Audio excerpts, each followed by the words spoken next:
네, 이제 이어서 가족 개입의 과정과 과정상에서 우리가 이제 필요로 되는 여러 가지 개입 기법에 대해서 말씀드리도록 하겠습니다. 우선 이제 가족 개입의 단계는 이제 교재에는 초기 단계, 그쵸? 초기 과정이 있고요. 그 다음에 쭉 한번 넘겨볼까요? 그 다음에 중간 단계, 그 다음에 종결. 이렇게 세 단계로 크게 구분을 지었어요.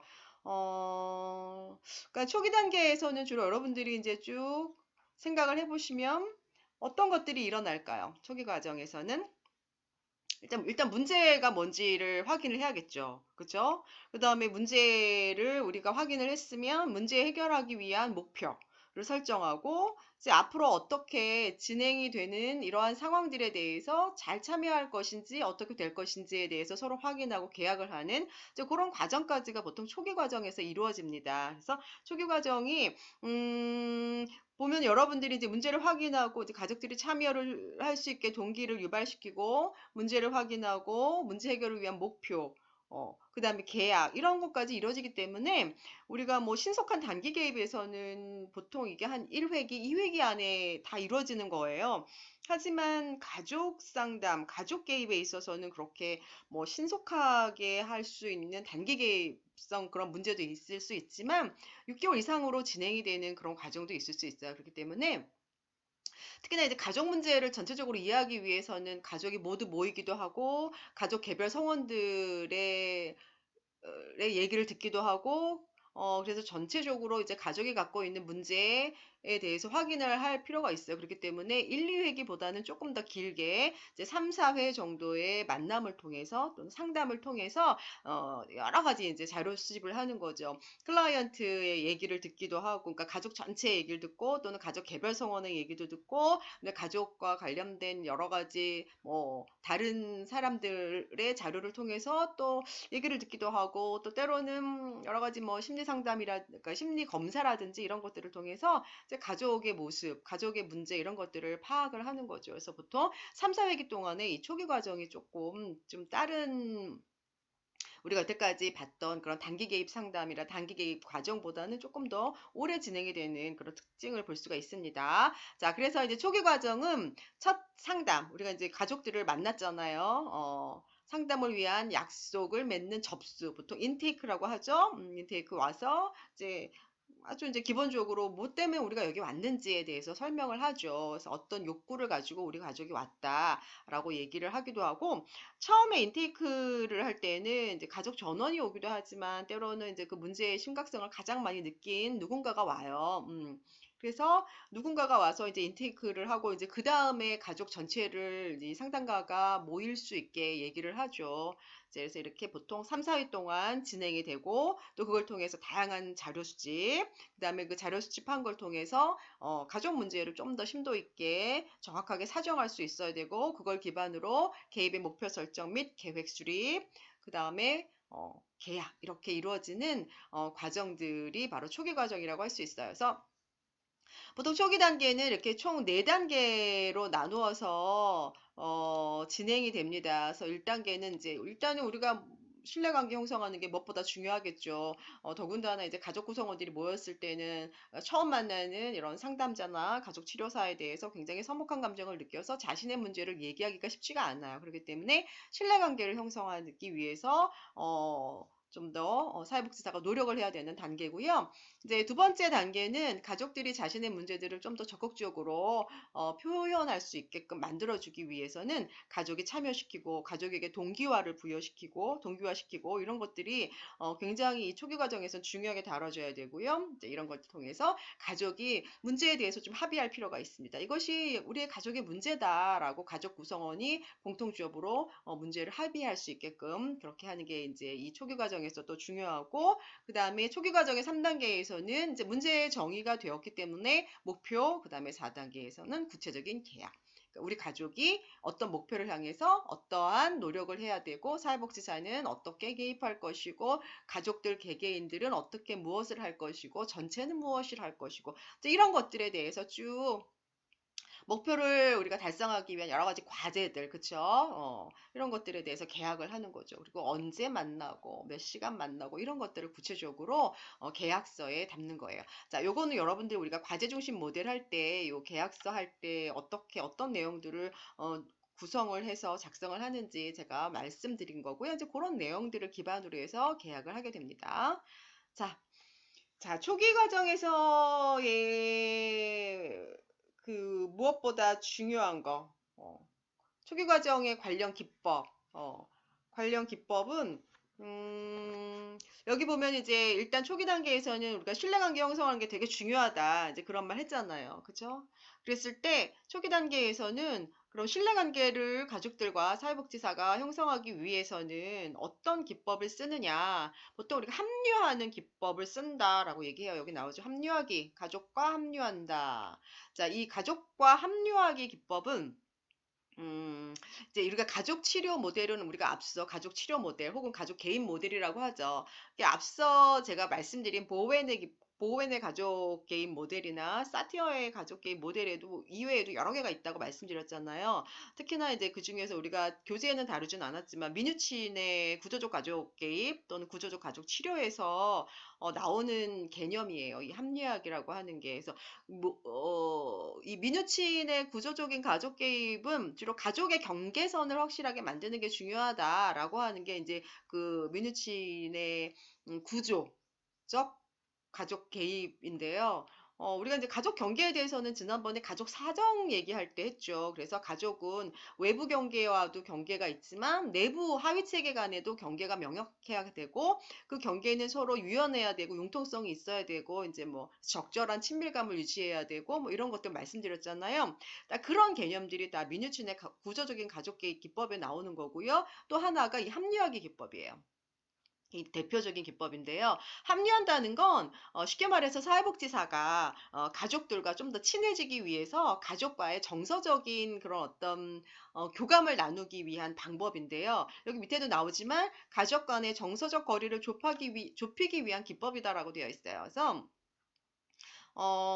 예를 들면 그런 거예요. 열심히 이제 가족 얘기도 들어야겠죠. 그 안에 푹 빠져야 되기도 하겠지만, 이제 가족이 갖고 있는 뭐 의사소통 방식이라든지 뭐 그런 것들이 있어요. 이제 그런 것들을 잘 보셔요. 잘 보시다가, 좀 따라하기도 하고, 그러니까 모방을 하는 거죠. 모방하기도 하고, 뭐 아니면 아버지의 어떤 말투를 좀 흉내내기도 하고, 뭐 이런 것들이에요. 이런 것들이에요.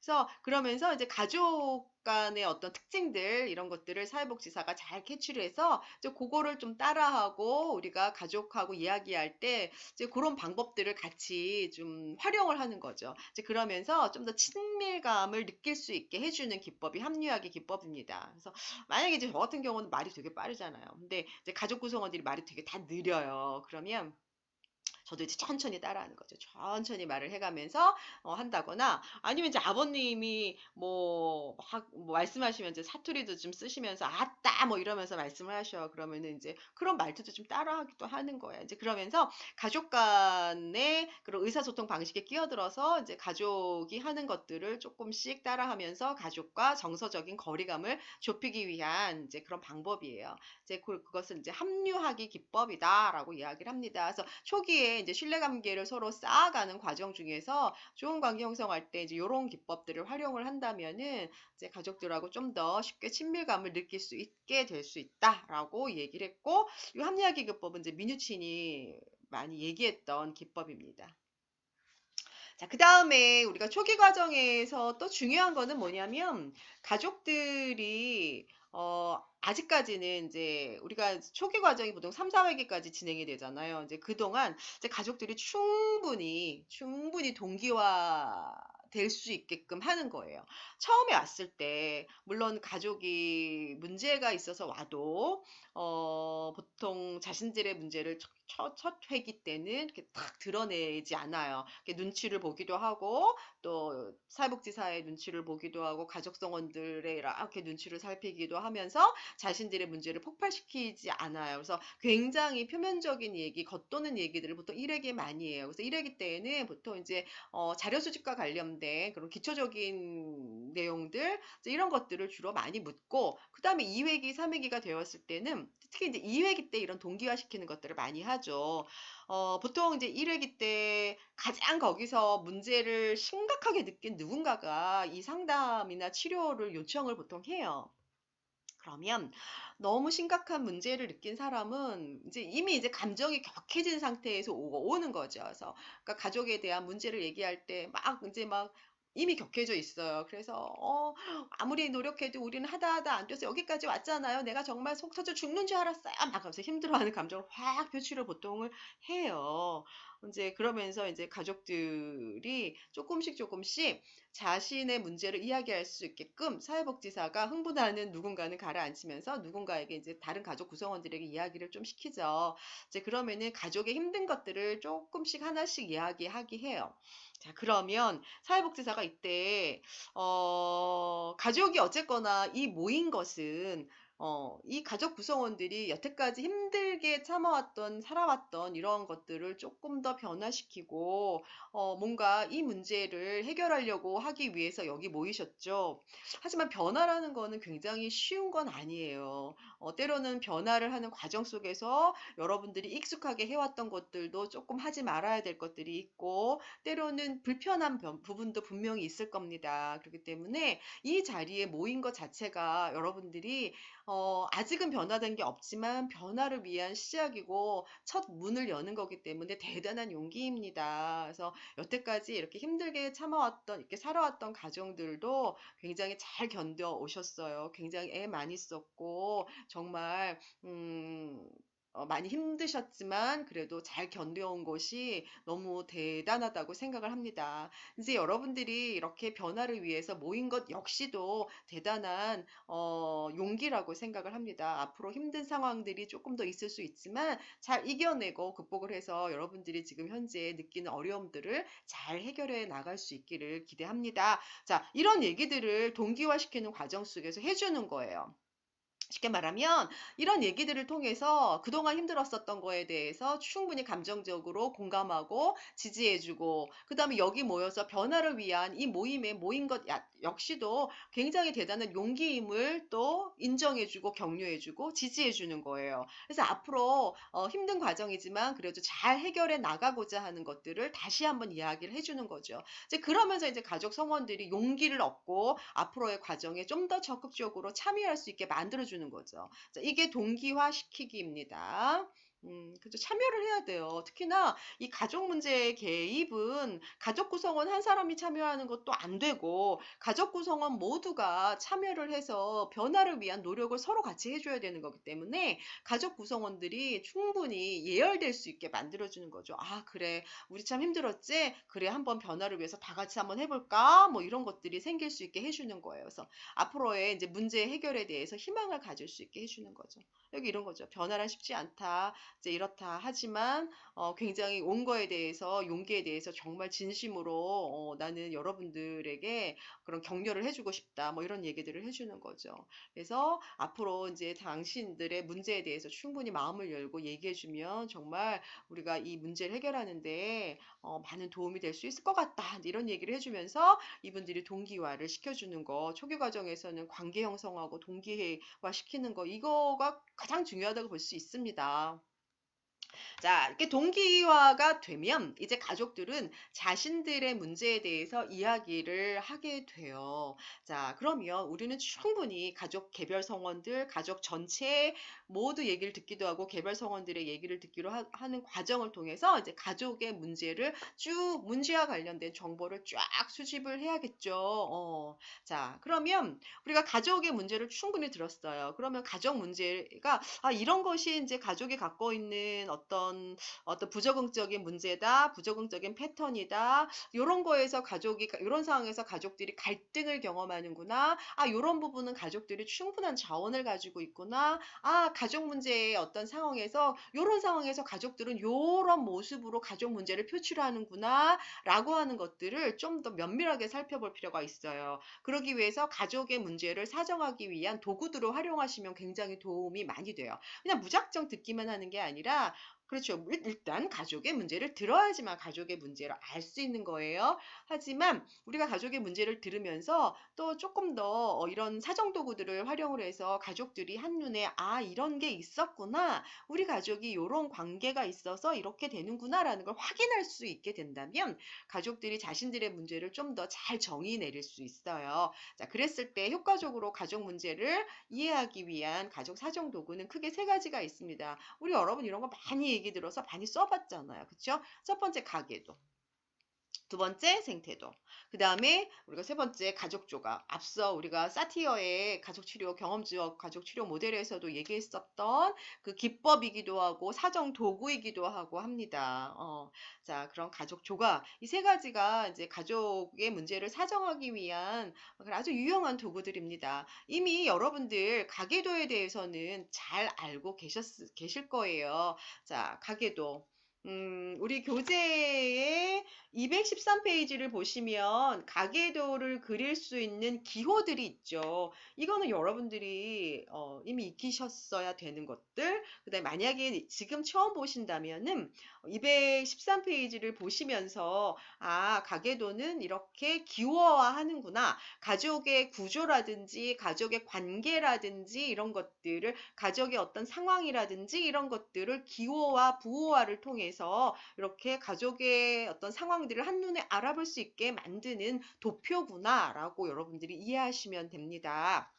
그래서 기본적으로 213페이지를 보시면 가계도를 그릴 수 있는 기호들이 다 있어요. 그래서 이런 기호들을 여러분들이 보시면서 가계도를 그릴 수 있으셔야 합니다. 자, 그 다음에 뭐 관계 표시하는 표시들도 있죠. 자, 이런 것들을 통해서 여러분들이 이렇게 가계도를 한번 작성해 보실 필요가 있어요. 그래서 보통 우리가 가족 문제를 이야기할 때는 이렇게 지금 현재 우리가 사는 가족을 그리기도 하지만 나의 원가족, 부모님의 원가족 가족까지도 이렇게 포함한다면 대체로 이제 3세대까지 가계도를 그리기도 해요. 특히 보호행 같은 경우에는 가계도가 굉장히 중요한 치료의 도구이자 치료의 개입 방법일 수도 있어요. 이제 그런 경우에는 보호에는 이제 다세대 가족 문제를 다루기 때문에 2세대 가계도보다는 어때요? 3세대 혹은 4세대까지의 가계도를 그려보는 거를 추천을 하고 있죠. 그래서 우리가 보통의 가족 문제를 다룰 때도 2세대보다는 좀 더 이제 넓게 확장해서 3세대까지의 가계도를 그려보면은 어떤 우리 가족 내에 가정에서 일어나는 문제의 패턴이라든지 이런 것들을 조금 더 명확하게 알 수 있는데 도움이 되는 그러한 중요한 이제 사정 도구라고도 볼 수 있습니다. 자, 그 다음에 우리가 보통 이제 2세, 3세대까지 가계도를 그리면은 그걸 알 수 있는 거예요. 여러 세대를 통해서 나타나는 그런 어떤 반복되는 문제라든지, 뭐 질병이 있다면 질병이라든지, 뭐 세대 간에 나타나는 여러 가지 가족 관계에서 늘상 누구하고 친했고, 지금 현재는 가족 구성원 누구하고 밀접한 관계를 맺고, 이게 보통 가족 관계에서는 반복되어 나타나는 경향이 있다라고 우리가 보웬을 통해서 이해를 했잖아요. 그래서 그렇기 때문에 이렇게 한 3세대 정도의 가계도를 통해서 가족 내 문제, 반복되는 문제, 질병 뭐 이런 것들을 우리가 확인해 볼 수 있고 또 현재의 가족의 구조, 현재의 가족의 문제 혹은 갈등 뭐 이런 것들을 한눈에 확인할 수 있는 좋은 도구라고 볼 수 있습니다. 그래서 지금 여기 이제 212페이지 이제 교재를 보시면 그런 게 나오죠. 가계들을 통해서 알 수 있는 정보는 뭐냐. 그래서 가족 구성원들에 대한 이제 구체적인 정보, 그 다음에 관계 이런 거 두 가지 알 수 있다. 그래서 누구랑 단절됐는지, 융합됐는지, 뭐 밀착됐는지 이런 것들 확인할 수 있다라고 하죠. 그래서 지금 이 가계도를 볼까요? 아유, 시어머니, 시아버지가 좀 갈등 관계에 있으시죠. 굉장히 이제 결혼한 지 오래되셨고, 그 다음에 이 시어머니, 시아버지 같은 경우에는 딸하고 조금 그래도 관계가 좋고, 시어머니도 딸하고 관계가 아주 좋네요. 그쵸? 이게 이제, 그렇죠. 아버지랑 관계가 나쁠 때 누군가에게 이렇게, 누군가와 이렇게 융합하면서 자신들의 관계를 벗어나려고 하는 속성 삼각관계예요. 그쵸? 이 시누이가 그 삼각관계에 끼인 자녀라고 볼 수 있습니다. 그래서 엄마하고 굉장히 밀접한 관계를 맺으면서 때론 이제 취준생이에요. 늦둥이에요. 무한 사랑 받고 있어요. 어, 의존도가 높아요. 이게 삼각관계에 끼인 자녀들의 특징이라고 볼 수 있어요. 그쵸? 그래서 엄마하고 이제 밀접한 관계에서 때로는 이제 이런 친구들의 문제는 뭐가 될 수 있냐면 자아분화가 좀 안 되겠구나. 여러분들 이제 이걸 가계도만 보시고도 알 수 있어야 되는 거예요. 언니랑은 사이가 안 좋네요, 새언니랑. 그렇죠? 그 다음에 이 관계가 좋은데 이 며느리하고 약간 소원한 관계예요. 자, 가족이 이것만 보셔도 가족이 이런 이제 그 결혼한 자녀와의 관계에서도 약간 어려움이 있을 수 있겠구나라는 게 보이죠. 아들하고는 관계가 좋으나 며느리랑은 조금 소원한 관계. 요즘에 워낙 이런 관계가 많기 때문에. 그 다음에 둘 간의 또 관계가 어떻습니까? 둘 간의 관계가 매우 어떻습니까? 매우 갈등이네요. 이게 왜 갈등인지 모르겠지만, 잘 보시면 여기 있죠. 남편이 이제 무뚝뚝해요. 그 다음에 주말 부부네요. 시댁과 경제적인 문제 때문에 갈등을 겪고 있어요. 그러니까 당연히 요렇게도 관계가 안 좋을 수 있고, 이들은 둘이 관계가 안 좋을 수 있고, 이제 전체적으로 그렇게 이제 화목하진 않을 수 있는 그런 가족이다. 그 다음에 이제 이 가족 세대에 이런 문제가 다시 여기서도 이렇게 나타나는 거예요. 그랬을 때 지금은 단순히 표면적으로 봤을 때는 이제 말수가 없고 부인은 경제적인 것 때문에 갈등을 겪고 있다라고 하는데 조금 더 면밀히 들여다보면 여기에서 반복되는 이런 정서적인 문제가 핵가족에서 다시 이렇게 반복이 되는 그 다세대로 전수가 되는 이제 그런 거가 아닐까라고 보여집니다. 그래서 가계도를 통해서 우리는 이제 가족의 이런 문제들을 다시 한번 이렇게 들여다볼 수 있는 그런 좋은 그런 사정 도구라고 볼 수 있고요.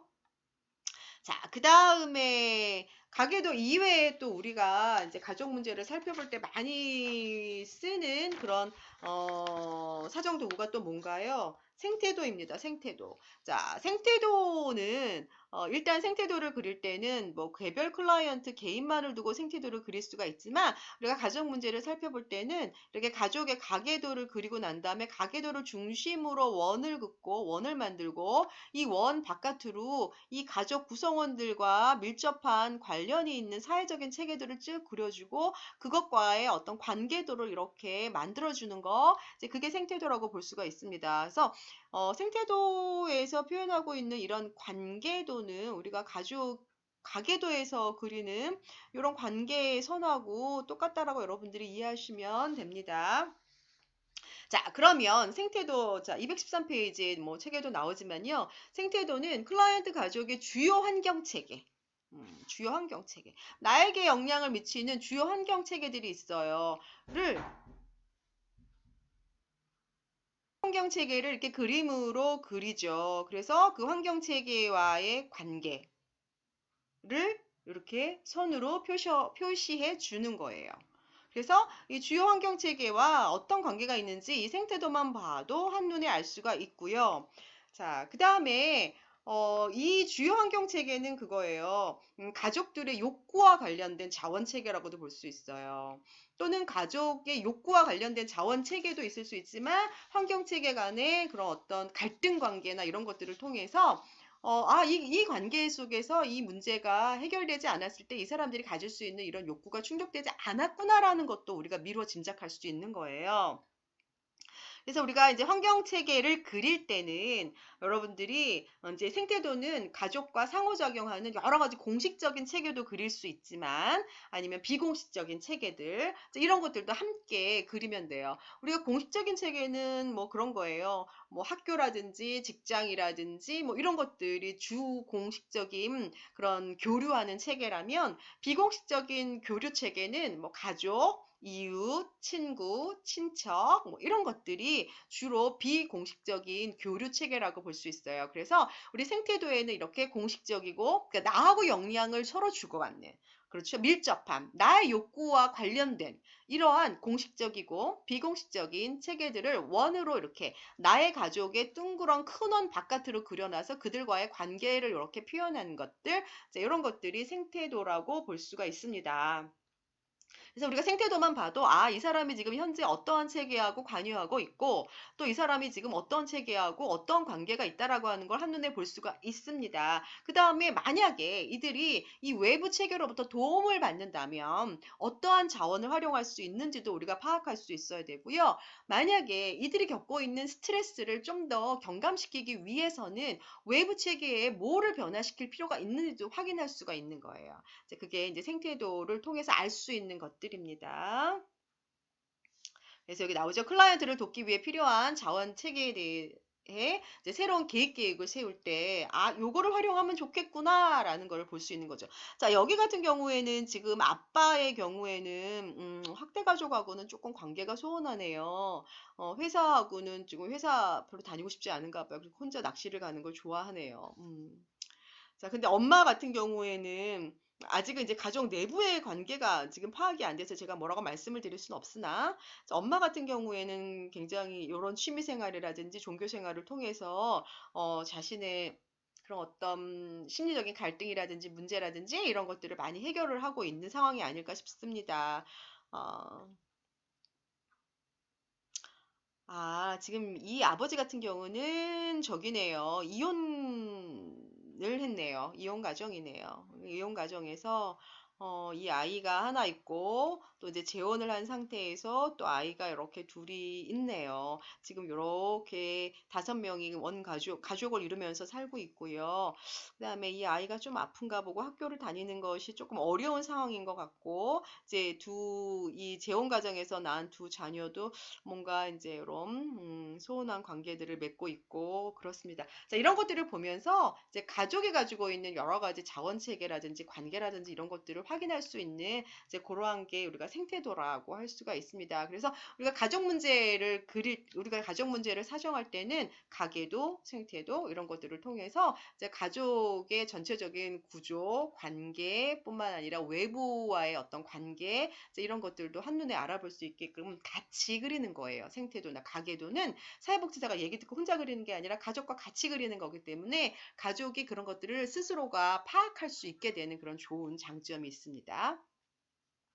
그 다음에 또 하나, 이제, 우리가 이제 가족의 문제를 확인하기 위해서 쓰는 그런 방법 중에 하나가 뭐가 있습니까? 가족 조각을 통해서 가족의 문제를 가족들이, 확인해 볼 수 있게 되는 거예요. 우리가 지난 시간에 얘기했던 것처럼 가족 조각이라고 하는 거는 가족의 문제의 상황을 그림으로 혹은 인형으로 혹은 몸으로 가족들이 표출해 주는 거예요.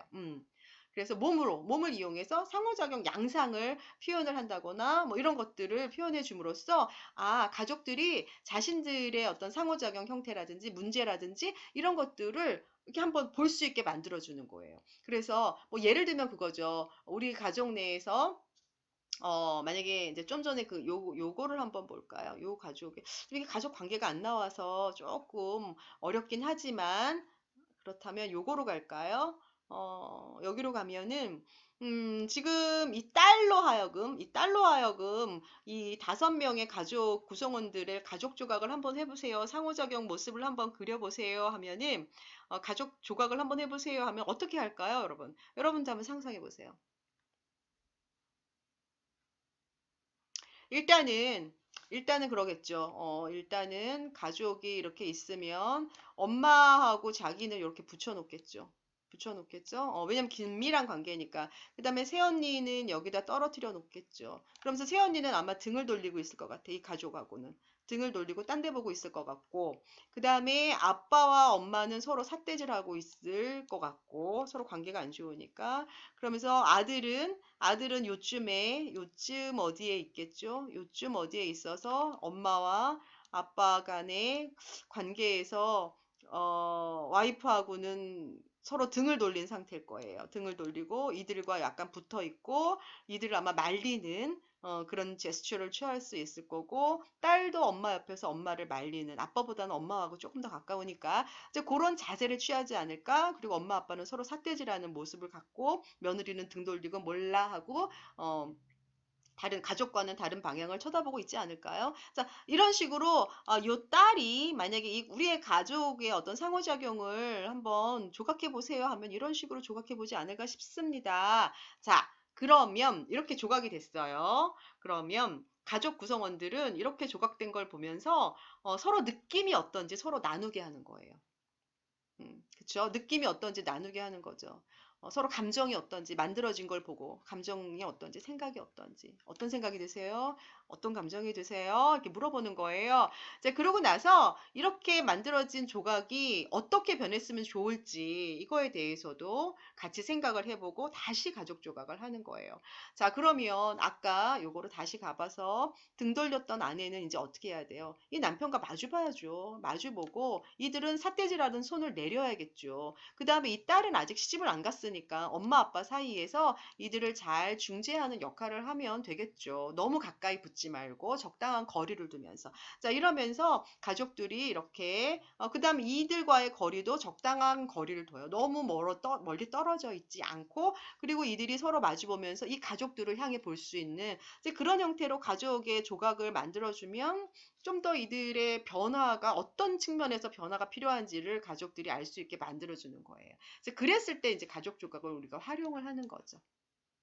자, 이런 사정 도구를 가지고 이제 가족의 모습을 우리가 확인해 볼 수가 있고 관계라든지 뭐 이런 것들, 자원 이런 것들도 다 확인해 볼 수 있습니다. 그래서 초기 단계에는 이렇게 동기화 관계 형성하고 합류하는 걸 통해서 그다음에 동기화시키고 이제 가족 문제를 사정하고 확인하고 이걸 통해서 이제 어떻게 우리가 개입을 할 것인지 목표를 설정하고 계약을 하는 이제 그런 과정까지 초기 단계에서 이루어지고 그 과정 속에서 사용하는 이제 기법들, 합류하기, 동기화시키기, 그다음에 여러 가지 사정 도구 활용하기 이제 이런 것들이 있습니다.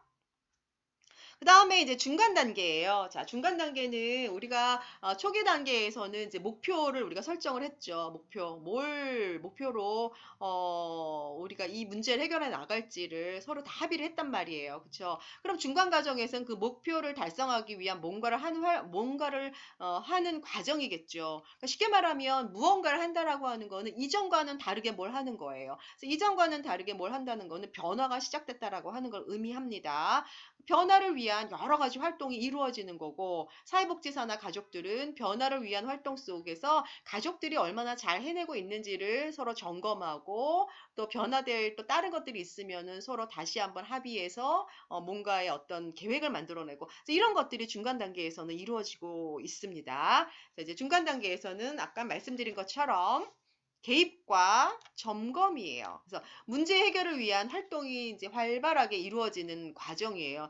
여러분들 이제 문제를 해결하는 과정 속에서는 가족들이 기존에 여러분들 제가 그런 말 했었죠. 가족은 가지고 있는 항상성이 있어요.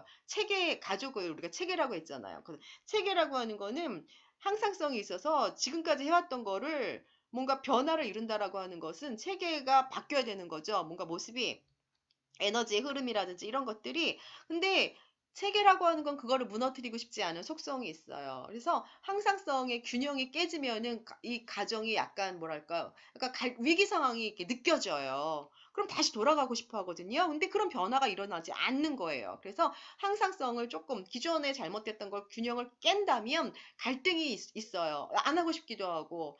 만약에 어떤 상황에서 아버님이 변화해야 돼. 근데 아버님이 막 나는 이게 막, 용납이 안 되는 거죠. 난 잘못한 게 없고, 다른 사람이 문제인데 쟤네들이 바뀌어야지, 라고 이제 할 수도 있단 말이에요. 이제 그런 경우에는, 그러니까 기존의 방식대로 아버님이 막 가족 구성원들을 비난하고 휘어잡는 방식으로 가고 싶어 한단 말이에요. 근데 그러면은 문제 해결이 안 돼요. 아버님이 뒤로 빠지시고, 아버님 휘어잡지 말으시고, 이러셔야 되는데, 이제 그걸 안 하고 싶어 할 때는 아버님의 저항이 나타나는 거예요. 나 안 오고 싶다, 안 하고 싶다. 이제 기존에 우리 문제에 대해서 충분히 합의를 했고 이렇게 하기로 했음에도 불구하고 기존의 어떤 것들을 내려놓는 거는 사람이 참 쉽지가 않습니다. 자, 그렇기 때문에 그렇게 내려놓을 때 보통 저항감들을 많이 느껴요. 이제 그랬을 때 변하고 싶어서 했지만 이건 싫어. 이건 아니야 라고 느끼는 이제 그런 양가 감정들이 막 생겨요. 이게 보통 개입하는 중간 단계에서 많이 나타나거든요. 이런 것들이 있다는 걸 확인을 하셔야 돼요. 그래서 그런 저항이 나타날 때 가족 구성원들에게 다시 한번 우리가 이제 이런 것들의 문제고 이런 것들을 우리가 변화시키기 위해서는 이제 이런 걸 변화해야 한다. 이제 이랬을 때 그래, 아버님이 느끼는 그런 감정들에 충분히 이해를 한다. 얼마나 힘드시겠느냐. 하지만 우리가 변화라는 거는 그렇게 힘든 거다라고 하는 걸 지속적으로 얘기를 해줘야 돼요. 그리고 이제 아버님의 행동으로 인하여 가족 구성원들이 느끼는 감정이라든지 이런 것들에 대해서도 아버님이 계속 통찰할 수 있게끔 도와줘야 돼. 그런 것들을 통해서 그 저항감을 좀 많이 누르고 변화에 잘 참여할 수 있게끔 그렇게 해줘야 되는 게 이 중간 단계에서는 무엇보다 중요합니다. 자, 그래서 중간 단계는 이제 변화가 시작돼서 잘하고 있는 가족들에게 지속적인 어떤 격려, 지지, 이런 것들 통해서 자신감을 줄 필요가 있습니다. 자, 우리가 중간 단계에서는요, 가족들한테 숙제를 되게 많이 내줘요. 왜냐하면 우리가 회기 안에는 문제를 이렇게 같이 들여다봐야 되기 때문에, 많은 것들을 회기 안에서 변화시키기는 쉽지 않아요. 그랬을 때 많은 경우에 진짜 변화를 위해서는 일상생활 속에서도 변화가 일어나야 되잖아요. 그렇기 때문에 일상생활 속에서, 즉 회기 바깥에서 가족들이 뭔가를 할 수 있는 것들을 계속 내줘요. 뭐 예를 들면 좀 전에 뭐 아버님의 그 독단적인 아버님이 막 가족들을 휘어잡고 싶어하는 아버님 때문에 가족들이 어려움을 경험한다. 이제 그랬을 때는 아버님이 뭐 하루에 뭐 잔소리를 가족들한테 10마디 할 거, 자, 그럼 하루에 딱 5마디만 줄여보면 어떨까요? 뭐 이런 거 가족 과제예요. 그랬을 때 이제 가족들은 아버님이 그렇잖아요. 우리가 아버지가 막 독단적으로 막 얘기를 하고 그러면 가족들은 듣기 싫어가지고 아버지 얘기 안 듣는단 말이에요. 자, 그랬을 때 아버지는 더 화가 나갖고 더 막 그 자신의 존재감을 알리기 위해서 더 강한 그런 어조로 말씀을 하시는 경우가 많아요. 자, 그랬을 때 가족들한테는 아버지 얘기를 좀 들어줘라. 그러니까 아버지는 5번 잔소리 줄이시고 가족들은 아버지 얘기를 최소한 하루에 2번은 깊이 있게 공감하면서 들어줘라. 뭐 이런 거 가족 숙제. 뭐 내지는 이제 가족 구성원들에게 뭐 아침밥은 꼭 같이 먹어라. 아니면 하루에 한 끼는 꼭 같이 먹어라. 가족 구성원들과 다 같이 꼭 하루에 20분 이상 대화를 해라. 이거 다 체크해 갖고 오세요. 이거예요. 그러니까 가족의 변화라고 하는 거는 우리가 상담이라든지 치료 과정을 통해서만 변화할 수 없어요. 이것이 일상생활 속에서 가족들이 뭔가 변화되기 위한 일상생활의 노력이 나타나야지 실제 변화가 나타나고 그것이 지속될 수 있거든요. 그러기 위해서 필요한 거는 가족 과제입니다. 자, 그래서 이제 가족의 어떤 행동 변화에 맞춰서 여러 가지 과제 제시하고 이제 그런 것들을 해볼 수 있게 하는 거예요. 뭐 오늘은 뭐 가족들이 피크닉 한번 가봐라. 뭐 이런 것들 다 가족 과제가 될 수 있고, 뭐 오늘은 뭐 가족에게 편지 한 번씩 써보세요. 뭐 이런 거. 그래서 가능하면 이제 구체적으로 가족 과제를 제시해야 되고요. 가족 성원 모두가 참여할 수 있는 그런 가족 과제를 제시해야 합니다. 그 다음에 이 과정 속에서 끊임없이 사회복지사는 가족의 어떤 정서적인 분위기를 잘 파악하셔서 이제 가족과 함께 이렇게 녹아나서 가족의 문제를 해결하는데 같이 풍덩 빠지기 위해서 합리화하기 기법이 계속 사용될 필요가 있어요. 이제 주로 이제 모방한다라고 얘기했죠. 이런 것들. 그래도 유난히 이제 가족들 얘기하다 보면, 막 박수치고 막 얘기하시는 그런 가족 구성원들도 있어요. 그럼 이제 뭐 그분의 그런 어떤 행동이나 이런 말투를 따라하면, 되게, 더 쉽게 이제 자신의 문제를 잘 얘기해 주시는 분들도 있어요. 이제 이런 것들이 그래서 계속 필요합니다. 그래서 이 합리화기 기법은 아까 초기 단계에서만 나오는 게 아니라 지속적으로 우리가 가족과 함께하는 기간 동안에 계속 이렇게 가족의 정서적인 것들을 따라하는 것이 굉장히 필요하고 중요합니다. 자, 그 다음에 이제 역할 연습이라는 거예요. 이제 우리가 역할 연습은 여러분들 역할 바꾸기예요. 역할 바꾸기. 그래서 그거죠. 아버지가 아까 좀 전에 얘기했던 되게 독단적이고 지시적인 아버지, 그럼 대체로 어머님들은 서로 독단적이면 이미 이 가족은 오래전에 깨졌겠죠. 분명히 어머니는 되게 회유적이에요. 어머니는 가족을 유지시키기 위해서 독단적인 아버지 밑에서 되게 조용조용 지내셨을 가능성이 높고, 자녀들은 이제 어렸을 때는 복종했겠지만 나중에 크면서 아버지를 무시하고 엄마가 안 됐고 뭐 이런 상태로, 그렇지만 아우 됐어 몰라 하고 가족에 관심 없고, 그래서 냉랭한 기류가 흐르고 뭐 이런 게 계속 지속적으로 반복되었을 거예요. 자, 그러면 이럴 때 우리가 가족의 모습을 변화시키기 위해서 가족 과제도 주고 하지만, 이런 경우에는 이제 서로 역할 바꾸기 하면 되게 효과가 있죠. 아버지가 이제 듣기만 하는 거예요. 그럼 이제 엄마가 이제 아버지 역할 해보는 거죠. 그러면 이제 엄마가 그동안 아버지한테서 받았던 모든 그런 감정적인 스트레스를 이제 아버지와 아까 했던 것처럼 똑같이 하겠죠. 그랬을 때 아버지가 느끼는 감정들을 한번 얘기해 보게 하는 거죠. 우리 왜 그런 거 사이코 드라마나 뭐 이런 거 심리극 같은 거에서 많이 나오잖아요. 서로 역할 바꿔서 해봐라. 이제 그러면은 어, 그 문제, 그러니까 아버지가 막 되게 독단적인 걸 이제 엄마가 이제 역할 바꿔서 했을 때 이제 아버지도 괴로운 거지. 그런 상황이 놓이면. 그래서 아버님 어떤 감정이 드셨어요? 이제 물어보면 뭐 되게 힘들었겠네요. 뭐 이런 얘기 보통 하죠. 자, 그럼 상대방의 입장을 충분히 우리가 알 수도 있게 되는 거예요. 자, 이런 역할 바꾸기를 통해서 이전과는 좀 다르게 뭔가 역할을 수행하고 이전과는 다르게 반응할 수 있게끔 도와주는 거죠. 그래서 이런 것도 굉장히 많이 하는 그런 기법입니다. 음, 또 이런 것들을 하다 보면 아버지를 만약에 아버지도 아버지의 아버지나 아버지 어머니와의 관계 속에서 아마 그런 것들이 반복이 되면서 그런 행동을 하게 되는 경우가 많잖아요. 이제 그랬을 때 만약에 음, 아들이 아버지의 역할을 만약에 이제 아들이 대신 수행한다거나, 뭐 그러니까 이 역할 바꾸기는 단순하게 이제 그런 상대방의 입장, 그러니까 부부 간의 입장뿐만이 아니라 이제 부모 자녀 간에서도 이런 거 되게 많이 하거든요. 이제 그랬을 때 아들도 아버지를 이해할 수 있는 그런 계기가 있을 수도 있고, 또 아버지도 아들을 이해할 수 있는, 이제 그러면서 이제 가족 간에 서로 이제 변화를 위해서 뭘 해야 될지를 이 가족들이 통찰할 수 있게 된다라고 하는 거죠. 자, 그 다음에 제명명이라고 하는 게 나와요. 제명명이라고 하는 거는 교재에도 나옵니다만, 뭐라고 되어 있어요? 이미 벌어진 상황에 대해서 다른 언어를 사용해서 이에 대한 뭐 이해와 느낌, 생각이 바꿀 수 있게끔 도와주는 건데요. 제명명이라고 하는 기법은 쉽게 말하면 그거예요. 문제를 새롭게 해석하거나 재규정하는 거죠. 우리 교재에 나온 예시는 잠깐 볼까요? 딸이 도벽이 있어요. 그래서 엄마가 그 딸을 꼬집고 때로는 뭐 되게 뭐 때리기도 했겠죠. 감금했다라고 하는 거 보니까 부모님이 그러셨나 봐요. 그러니까 이제 제명명이라고 하는 거는 다르게 이해하게 도와주는 거예요. 서로에게. 부부한테 어, 엄마, 아빠, 딸 이렇게 셋이 모였겠죠.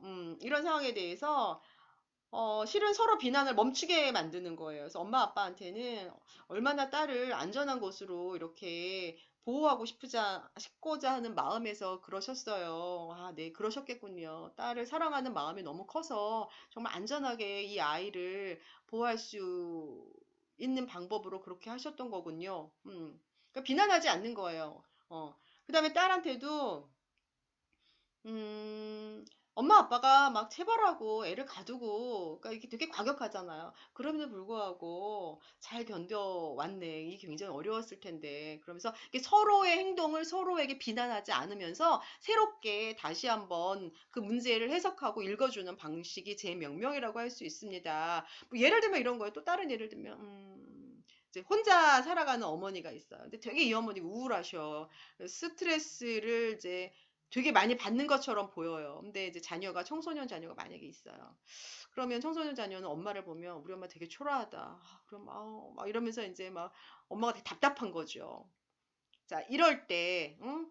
이럴 때, 이 가족 상담사 혹은 사회복지사는 어머니의 행동을 자녀에게 이렇게 얘기해 주는 거죠.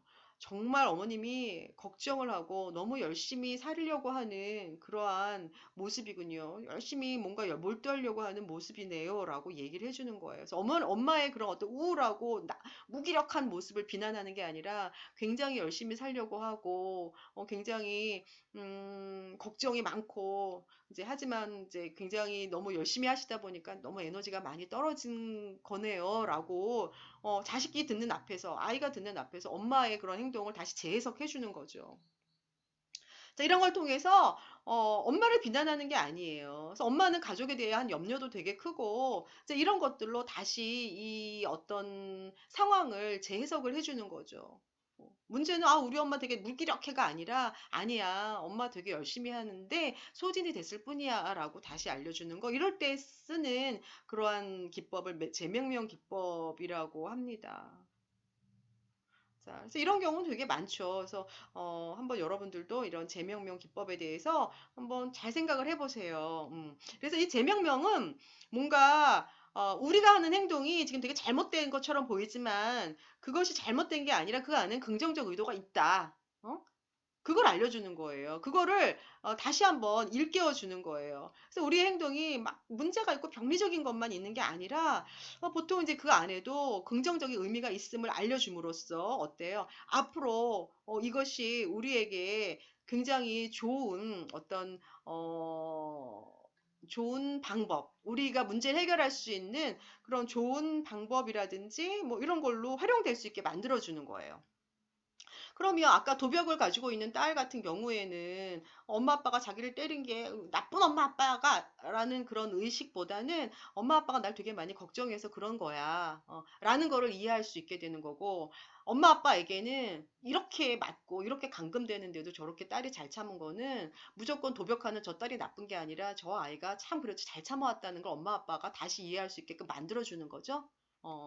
그래서 이러기 위해서 재명명 기법을 사용합니다. 그래서 뭔가 이걸 통해서 긍정적 의도를 이해하고 가족 문제를 스스로가 잘 해결해 나갈 수 있게끔 도와주기 위해서 재명명 기법을 많이 씁니다. 자, 그 다음에 이제 탈삼각한은 우리가 앞서 이제 보호엔 얘기할 때 이미 다뤘기 때문에 이제 요거는 이제 설명을 생략하도록 하겠습니다. 그래서 탈삼각한 기법도 우리가 이제 중간 단계에서 많이 활용하는 그러한 치료적 기법이라고 볼 수가 있습니다. 자, 그 다음에 이제 이렇게 해서 변화의 어떤 기간들이 마무리되었어요. 그러면 변화가 되었거나 이제 더 이상 우리가 이제 개입의 필요성이 크게 느껴지지 않을 경우에는 우리가 종교를 하게 되는 거죠. 그래서 종교는 이제 개입을 통한 가족 혹은 가족 성원들이 뭔가 변화가 있었고, 그 다음에 변화를 유지할 수 있고, 또 변화를 스스로가 지원할 수 있고, 이제 그런 경우에는 종교를 해요. 물론 이제 추후에 이제 팔로우업이라고 그래갖고 추후에 상담을 하기도 하지만 이제 우리의 정기적인 어떤 이런 개입은 이제 종료가 된다라고 하는 거를 알릴 필요가 있습니다. 그래서 보통 종교를 판단할 때는 목표가 달성되면 이제 문제가 해결되는 거, 변화가 되면 그래서 더 이상 이제 우리가 개입하지 않아도 긍정적으로 이 가족이 잘 지낼 수 있다라고 판단될 때는 종교를 하는 게 바람직하고요. 그 다음에 여기까지는 되게 좋은 종교이에요. 근데 음, 이런 경우에는 더 이상의 개입이 효과가 없다라고 하는 거는 두 가지 의미죠. 효과가 없다라고 하는 거는 문제가 더 심도 있는 개입을 요구할 경우에 사회복지사의 개입이 조금 더 효과가 없다라고 하는 경우는 좀 더 심도 있는 개입이 필요할 때 아니면 진짜 개별 상담이 일단 먼저 이루어져야 될 때 이런 경우가 있어요. 그래서 가족 전체가 모인 것 자체가 조금 의미가 없는 수도 있어요. 왜냐하면 너무 개개인 간에 너무 지금 많은 상처가 있을 경우에는 다 같이 모이는 것보다 차라리 개인의 어떤 힘을 일단 실어주기 위한 개별 상담이 필요한 경우도 있어요. 그럴 때는 전체적인 어떤 개입이 조금 의미가 없을 수 있거든요. 그런 경우에는 이 전체적인 가족 개입을 조금은 중단하는 게 바람직하고요. 또 때로는 가족들이 이제 우리가 쭉 진행하다 보면은 동기가 상실되는 경우가 있어요. 너무 이제 저항감이 크거나 이런 경우에 이제 이런 경우 양가 감정이 클 때에는 동기가 많이 좀 없어질 수 있어요. 이제 그랬을 때는 일단 오지 않는 거죠. 일단 동기가 많이 떨어졌다라고 하는 거는 일단 전체적인 그런 어떤 가족 치료라든지 이런 가족 개입에 참여하지 않는 거예요. 자, 그러면 가족 성원들 누군가가 참여하지 않으면 실은 전체가 변화되지 않기 때문에 가족 개입이 그렇게 효과가 있지 않습니다. 이런 경우에는 이 두 가지의 경우에는 조금 불가피하게 종교를 하는 게 더 바람직하다라고 보여지는 거죠. 그래서 우리가 종교를 할 때는 이제 이런 것들을 조금 여러분들이 다룰 필요가 있어요. 그래서 현재 이제 문제 상태가 잘 해결됐는지, 이후에도 이 가족들이 잘 지낼 수 있을지도 여러분들이 파악하셔야 돼요. 그다음에 문제에 대해서 이제 개입 이후에 어떤 변화가 일어났는지, 그다음에 개입 과정에서 잘 역할들을 수행했는지, 유사한 문제가 만약에 생긴다면 이 가족은 그걸 다룰 힘이 있는지, 어떻게 다룰 건지라고 하는 거 다룰 힘이 있는지. 이제 만약의 경우에 이제 필요한 경우는 아까도 얘기했지만 이런 경우에는 좀 더 심도 있는 상담이 필요할 수도 있고 이렇게 동기화가 잘 되지 않았을 때는 글쎄 또 다른 어떤 치료사라든지 상담사를 통해서 개입을 하는 게 맞는지 아니면 다른 전문적인 개별 상담을 의뢰하는 게 또 맞는지 이제 이런 거에 대한 사후 계획이 좀 필요합니다. 그다음에 또 하나 우리가 이제 문제가 잘 해결이 되어서 종결할 때도 우리가 보통 클라이언트들이 종결할 때 갖는 그러한 감정들이 있어요. 양가 감정이 있죠. 어떤 거예요? 문제가 해결돼서 좋기도 하지만 지금까지 사회복지사와 함께 이 문제를 해결하는 과정 속에서 서로 많이 의지가 되고 지지가 되었던 이러한 관계가 이제 또 깨지는 거잖아요. 이제 그거에 대한 어떤 불안감 뭐 이런 것들이 있습니다. 이제 그럼에도 불구하고 사회복지사는 나의 개입 없이도 여러분들이 너무나 잘 이행되어 왔고 잘했기 때문에 앞으로 일상적인 어떤 문제에 대해서도 잘 극복하고 대처할 수 있을 거라고 하는 이제 그런 용기라든지 이런 것들을 희망이라든지 이런 것들을 잘 심어주시면 될 것 같아요. 하지만 이들이 느끼는 종교에서의 느끼는 이런 정서적 분리에 대한 정서적인 반응들을 잘 이해하시고 나 없이도 잘할 수 있습니다라고 하는 그런 희망과 용기를 주시는 게 종교 과정에서는 여러분들이 하셔야 될 것들입니다. 자, 여기서 이제 여러분들 한번 생각해 보세요 하고 제가 이제 문제 하나 드렸는데요. 자, 요거 한번 여러분들이 사례 읽어보시고 제명명의 기법을 써서 이 가족들에게 부모에 대해서 딸에 대해서 어떻게 문제를 다룰 것인지 여러분들 한번 나름대로 고민해 보시고 과제창에 간단하게나마 한번 써서 올려봐 주세요. 자, 오늘은 여기까지 이제 가족에 대한 개입을 총 2주 동안 다뤘어요. 여러분들 가족에 대해서 충분히 이해할 수 있는 그런 시간이 되었길 바라고요. 다음 시간에는 집단을 대상으로 한 사회복지 실천에 대해서 공부하도록 하겠습니다. 수고하셨습니다.